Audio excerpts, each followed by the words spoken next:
남인도의 타미르 지방에는 아루나찰라, 빛의 언덕이라 불리는 쌍둥이 산이 있다. 몇 세기에 걸쳐 힌두 교도는 이 산을 신성시해왔다. 그들은 이 세계가 이미 3유가 동안 존재해왔으며 지금은 제4유가에 들어가 있는 것으로 믿고 있다. 그동안 그 산은 변함없이 거기에 있었지만 시대에 응하여 그 성격을 바꾸어 왔다. 진실의 시대라 불리는 가장 순수한 제1유가 시대에는 산은 빛의 기둥이었다. 우주가 점차로 쇠퇴해가면서 창조와 붕괴와 재생이 행해진 삼위일체의 시대에 들어갔을 때 그 산은 루비의 산이었다. 옳고 그름이 존재하기 시작한 이원성의 시대에는 황금의 산이었다.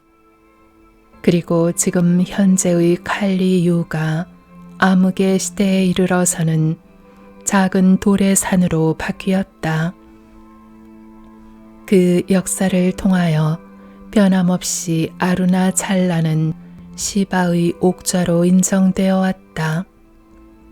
시바는 죽음과 잠의 신이며 빛의 시대 앞에 오는 암흑의 시대, 새로운 시작에 앞서는 종말을 체언하는 신이다. 이 기묘하면서도 신성한 산에 관한 설화는 후에 라마나 마하리시로 불리게 되는 17세의 젊은 청년의 마음을 들뜨게 하였다. 그러나 그가 부모가 생각하고 있는 교육을 버리고 그 대신에 고행자로서 아루나찰라의 언덕으로 여행을 떠나기로 결심한 것은 죽음의 전조로 생각되는 기묘한 체험을 하고부터의 일이다. 그에게 인생의 전환을 가져다 준 이 죽음의 체험은 어느 날 그가 혼자서 숙부의 집에 있을 때 찾아왔다. 그는 아무런 병에 걸린 적도 없고 그날 몸에도 아무런 이상이 없었다. 그러나 돌연히 움직일 수 없이 명확한 죽음의 공포가 그를 휘감았다. 이 강렬한 감각에는 확실한 아무런 이유도 없었고 그 자신도 그것을 해명하려고도 하지 않았다. 그는 또한 초조해하지도 않았다. 그 대신에 자신이 무엇을 해야 할 것인가를 생각하기 시작했다. 그리고 자신을 향하여 이렇게 물었다. 지금 죽음이 나를 찾아왔다. 이것은 무엇을 의미하는 것일까? 무엇이 죽는 것일까? 죽는 것은 이 육체이다. 전하는 말에 의하면 그 직후 그는 손발을 쭉 늘어뜨리고 누워 사후 육체의 경직이 일어난 것처럼 사지를 뻣뻣하게 하였다. 호흡을 억누르고 입술을 굳게 다물었다. 그렇게 하니 외견상으로는 완전한 시체 같았다. 이제는 무엇이 일어날 것인가 하고 그는 생각했다. 이 육체는 이미 죽어버렸다. 화장터로 옮겨져 거기에서 불에 타 재로 돌아갈 것이다. 그러나 이 육체의 죽음과 함께 나도 죽는 것일까? 육체는 나일까? 이 육체는 정지하고 있다. 그러나 나의 인격은 완벽하게 작동하고 있고 더욱이 그것과는 또 다른 나라는 목소리가 나의 내부에서 들려온다. 즉 나는 육체를 넘어서는 영이다. 육체는 죽지만 죽음은 그것을 초월하는 영을 건드릴 수 없다. 즉 나는 불사의 영인 것이다. 위와 같은 실감은 일순간 속에서 나타났던 것이다. 진실을 직접 지각했던 것이다. 나라는 것은 매우 리얼한 것, 유일하게 리얼한 것이었다. 죽음의 공포가 영원히 사라져버리고 말았다. 그 이래로 나는 다른 모든 소리와 섞여 있으면서 그것을 지탱하는 기저음으로서의 신의 목소리처럼 울려 퍼지는 것이었다. 그리고 그 후 그는 나라는 자각에 몰두하는 것이었다. 죽음을 체험한 후 라마나는 집을 나와 아루나찰라의 언덕으로 간다. 그곳은 그가 동경하던 언덕이며 그로부터 그는 단 한 번도 그곳을 떠나지 않았다. 처음에는 그를 영적 스승으로 보는 사람은 아무도 없었다. 그는 단지 앉은 채 위대한 존재의 의식에 몰두하고 육체의 생사에는 전혀 관심을 기울이지 않았다. 이것은 힌두 교도가 존경하는 잘 알려진 의식 상태로 그들은 늘 그런 성자를 존경하고 중하게 여겼다. 그리하여 매일 한 컵의 음식이 그에게로 날라져 갔다. 점차로 라마나는 필설로는 다할 수 없는 지복의 상태를 벗어나 자신의 주변에 있는 사람들의 일상생활로 돌아왔다. 아직 매우 젊은 나이였음에도 불구하고 라마나는 대단히 명석한 이해력을 갖추고 있었다. 그 때문에 그는 얼마 지나지 않아 스승으로 인정받게 되고 제자들이 그를 중심으로 아슈람을 형성하였다. 그리고 그로부터 50년 동안 그는 나는 누구인가 라는 중심적 메시지를 단순하면서도 마음을 파고드는 솔직한 언어로 설법하였던 것이다. 나라는 감각은 누구에게나 자연스러운 것이라고 라마나는 말한다. 나는 같다, 나는 존재한다, 나는 한다라는 말처럼 우리들의 감각은 언제나 나라는 말을 사용하며 표현한다. 많은 경우 이러한 감각은 육체와 그 활동에 관련되어 있다. 그리고 육체 그 자체를 나로 파악하게 되어 육체의 모든 기능이나 활동을 자신과 동일시하고 나의 것이라 부르는 것이다. 그러나 나라는 감각은 그것이 생성되는 그릇으로서의 육체보다 훨씬 광대하면서 심원한 것이다. 육체 자체는 단지 뼈와 세포 조직의 집합이며 일정 기간 생명을 가진 후 소멸해버린다. 만일 육체가 나라는 감각을 불러일으킨다면 우리들은 끊임없이 이러한 의식을 느끼고 있지 않으면 안 된다. 그러나 깊은 잠에 빠졌을 때는 나라는 감각은 없다. 나라는 감각은 육체와 함께 일어나지만 육체에 의해 생성되는 것은 아니다. 이것이 라마나 마하리시의 가르침이다. 우리는 이러한 사실을 충분히 자각하지 못하고 의식을 육체와 동일시하고 만다. 그 때문에 나아가 신체적 감각이 가지는 특성을 띠게 되며 거기서부터 개체로서의 자기 또는 자아라는 사고가 생겨나는 것이다. 모든 감각은 육체에 속한다. 자기와 육체를 완전히 동일시해버리면 사고는 식물, 주거, 금전과 같은 주로 육체의 생존에 관련된 것이 되어버린다. 이것은 나의 본질에 대한 무지의 표현이다. 그러나 자기의 눈뜨기 시작하면 나라는 감각은 정화되어 그렇게 강하게 육체와 동일시되지 않게 되는 것이다. 그러면 자기 중심적이지 않은 보다 추상적인 사고가 일어나게 된다. 나라는 감각이 약화되는 것은 아니다. 보다 순수한 의식으로 해방되어 나가는 것이다. 그렇다면 나란 도대체 무엇인가? 왜 우리는 나를 느끼는 것일까? 나는 마음속에서 빛나고 있다고 라마나는 말한다. 나라는 감각은 모든 사고를 가능하게 하는 단절되지도 않고 말해지지도 않는 자연스런 자각이다. 이것을 발견해내고 지속시킬 수 있다면 나를 육체의 속성과 혼동하는 무지는 소멸하게 된다. 이것이 해방이다. 아슈람을 방문한 불교승 상가락시타는 매일 행해지던 다르샨 회견을 다음과 같이 묘사하였다. 우리들이 도착할 때쯤 마하르시는 거의 홀의 구석에 있는 긴 의자에 파묻혀 있었다. 그곳이 정해진 장소였다. 거기에서 쿠션을 베고 옆으로 기대거나 드물게는 결과부자를 트는 것이다.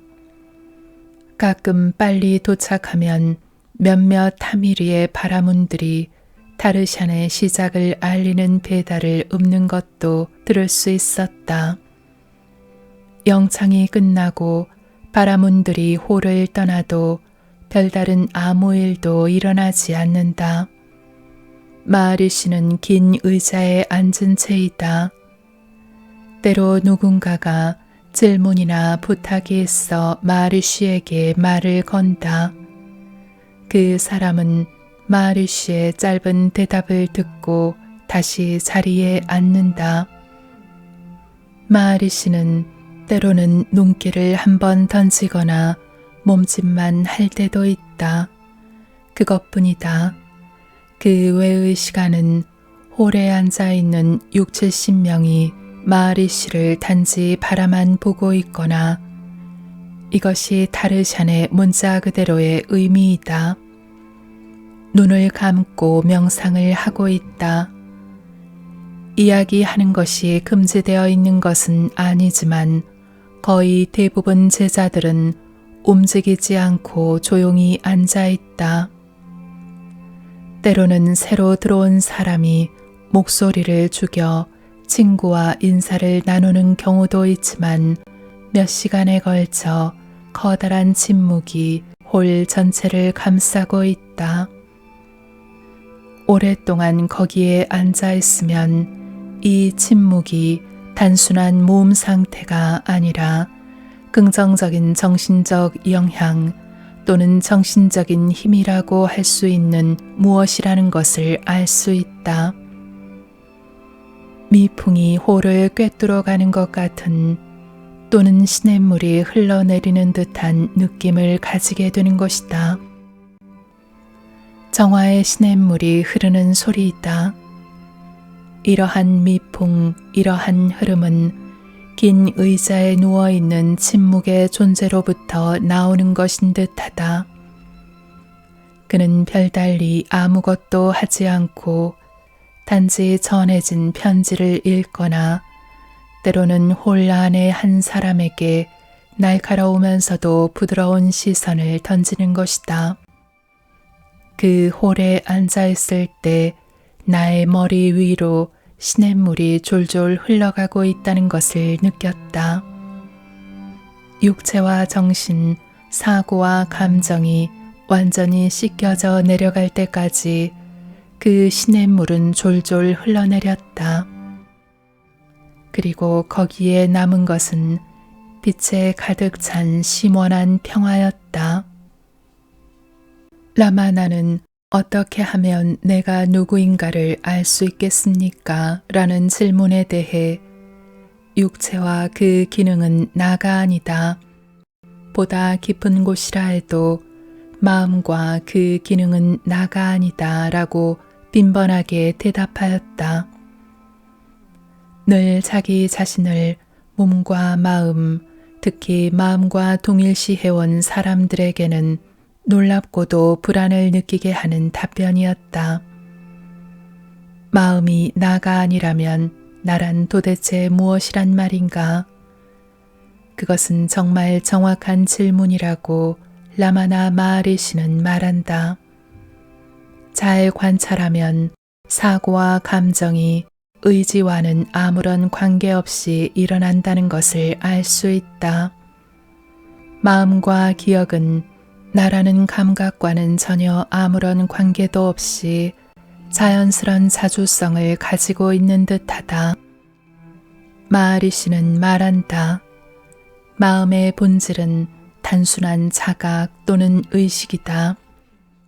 그러나 자아의 구름에 감싸여져 버리면 이성이나 사고나 지각으로서 기능한다. 자아에 한정되지 않는 보편적인 마음은 그 자신 이외에는 아무것도 없으며 단지 자각할 뿐이다. 나는 나이다라는 성서의 말은 이것을 의미한다. 자신의 내면을 아무리 뒤져도 나는 보이지 않았고 나를 추적할 수도 없었다는 질문자들에 대해 라마나 마하리시는 습관적인 허위의 동일성 때문이라고 말한다. 개인의 의식은 눈을 뜬 시간에 한정되어 있고 외부로 눈을 돌려 자신과는 다른 것을 보는데 너무 길들여져 있다. 그 결과 보고 있는 사람, 보고 있는 대상, 보는 행위가 모두 같은 하나의 의식의 현현이라는 것을 믿을 수가 없는 것이다. 지금 나 자신을 어떻게 구분하는가라고 그는 물음을 던졌다. 눈앞에 거울이라도 가져다 놓지 않으면 알지 못하는 것일까? 자각은 그 자체로 나이다. 깨달으라. 그것이 진실이다. 사고의 근원에 있는 나의 지각조차 아직 형태와 결합되어 있다. 무엇에도 결합시킬 수 없는 자기의 순수한 의식이 아닌 것이다. 진정한 자아란 순수한 리얼리티이며 그 빛 아래에서는 육체도 자아도 빛난다. 모든 것이 빛나는 것이다. 모든 사고가 숨을 죽였을 때 거기에는 순수한 의식이 남는다. 마하리시가 말하는 신의 헌신에는 지성보다는 의지가 요구된다. 끊임없이 아이덴티티를 포기하는 길이기 때문이다. 자신의 의지보다는 신의 뜻대로 가는 것을 추구하고 자신이 행위자라는 감각을 완전히 버리는 것이다. 내가 행위자이다 라는 에고이즘은 커다란 검은 독사와 비슷하다. 그 해독제는 행위자는 내가 아니다 라는 사실을 인정하는 것이다. 행위자로서의 자기가 없다는 감각은 멋진 해방감을 가져다 준다. 불필요한 짐을 벗어버리는 감각이다. 조수에는 간만이 있고 바람은 부는 것이다. 때문에 그 원인은 내가 아니다. 그것과 마찬가지로 발은 옮겨지고 음식이 먹혀지고 책은 읽혀진다. 그러나 거기에 자기는 아무런 관계도 하고 있지 않다. 라마나 마하리시는 말한다. 진실은 단 하나, 그것은 진정한 자아이다. 그것 이외의 모든 것은 진정한 자아 속에 진정한 자아에 의한 진정한 자아의 현현에 지나지 않는다. 보는 사람과 그 보여지는 대상 모두가 진정한 자아이다. 자기를 외부에서 보거나 들을 수 있는 사람이 있을까? 자기 자신을 내맡겨 버리면 모든 문제는 사라진다. 자신을 행위자로 보고 있는 한 자신이 뿌린 씨앗은 자신이 거두어 들이지 않으면 안 된다. 한편 자기 자신을 내맡기고 개체로서의 자기가 고차적 힘의 도구에 지나지 않는다는 것을 인정하면 그 힘이 모든 행위와 결과를 이끌어낸다. 자신은 이미 아무런 것으로부터도 영향받는 일 없이 아무런 방해도 받지 않고 앞으로 나아간다. 그 힘을 인정하거나 말거나 사태에는 아무런 변화도 없다. 보는 눈이 달라질 뿐이다. 기차를 타고 있는데 무엇 때문에 머리 위에 짐을 올려놓고 있는가?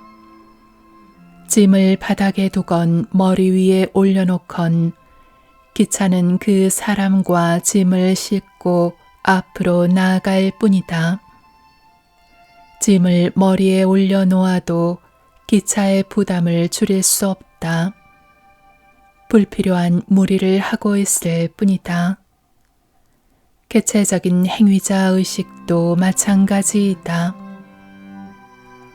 그에게 자기 자신을 넘겨주고 그가 나타나든지 사라지든지 그의 의지에 따르라. 그리고 그가 넘쳐 흐르기를 기다리는 것이다라고 라마나 마하리시는 어느 질문자에게 대답하고 있다. 그 질문자는 자신을 내맡기고도 바라는 바대로의 평안을 얻지 못하고 불안에 빠져 있었다. 무엇인가를 구한다는 것은 진정한 의미에서의 내맡김이 아니라고 마하리시는 지적하고 있다. 그에게 자신의 바람을 이루게 해주기를 바라는 것은 내맡기는 것이 아니라 그에 대한 명령이다. 진정한 내맡김이란 해야 할 것에 대해 자신을 내맡기는 것이다. 라마나 마하리시는 제자들에게 물질 세계는 실제하는 것이라고 말한다. 진정한 자아는 모든 창조물에 나타난다. 세계의 존재를 의심한다면 현연한 진정한 자아를 부정하는 것이 된다. 이 과정을 라마나 마하리시는 필름이나 영화에 비유하고 있다. 영화에 등장하는 인물이나 사건은 진짜는 아니지만 영화극이라는 상상 속에서는 진짜이다. 영사기로부터 필름을 빼내면 눈에 보이는 것은 램프의 빛뿐이다. 그것과 마찬가지로 심리적인 환상이 없어지면 빛나는 것은 진정한 자아뿐이다. 꿈을 꾸는 것도 마찬가지라고 그는 말한다. 꿈속의 등장인물은 마음이 만들어낸 것이다. 그러나 그것을 만들어내었다고 해서 자신은 아무것도 잃어버리지는 않으며 다시 그것을 흡수한다고 해서 아무것도 얻는 것은 없다. 이렇게 진정한 자아는 모든 창조물에 나타나지만 언제나 영원한 진정한 자아 그대로이며 거기에는 어떠한 변화도 일어나지 않는다. 진정한 자아가 자신의 존재의 본성과 기반으로 항상 존재하고 있다는 것을 발견한다면 영원한 생명을 발견하게 되는 것이라고 마하리시는 말한다.